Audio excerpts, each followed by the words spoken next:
এত বড় খাঁচা কেন, এই প্রশ্নটা সবাই করছে। অনেকে ভাবছে এখানে হয়তো মুরগি রাখবো অথবা কবুতর, কিন্তু আসল জিনিসটা এখনো কেউই জানে না, কাউকে এখনো বলিনি যে এখানে আসলে কি রাখবো। তো আপনারা যদি ভিডিওটা শেষ পর্যন্ত দেখেন অবশ্যই বুঝতে পারবেন এখানে কি কি রাখবো। তো খাঁচাটা বানানো শেষ, কিন্তু এখানে শেষ না। এই খাঁচায় কিছু রাখার আগে সবচেয়ে গুরুত্বপূর্ণ একটা কাজ আছে, যেটা না করলে সব কাজই নষ্ট হবে। আর সেই কাজটাই করতে এখন আমি বের হচ্ছি বালু আনতে, কারণ এই বালু ছাড়া এই খাঁচা একদমই রেডি না।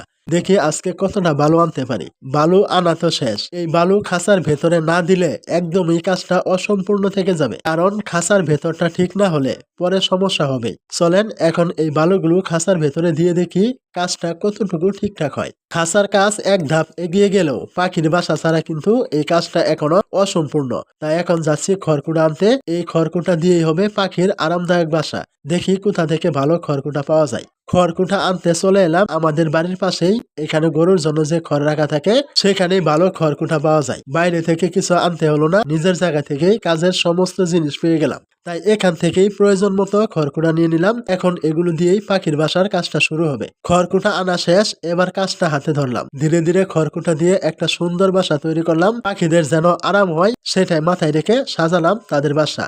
তারপর এই বাসাটা দিয়ে দিলাম পাখির খাঁচার ভেতরে। এখন খাঁচাটা আগের চেয়ে অনেকটাই পরিপূর্ণ লাগছে। এখন দেখি পাখিরা এই বাসাটা কেমন ভাবে নেয়। পরের ধাপে এই খাঁচায় আরো কি কি করব সেটা দেখাবো হয়তো পরের ভিডিওতে। ততক্ষণ পর্যন্ত সবাই ভালো থাকবেন। খোদা হাফেজ।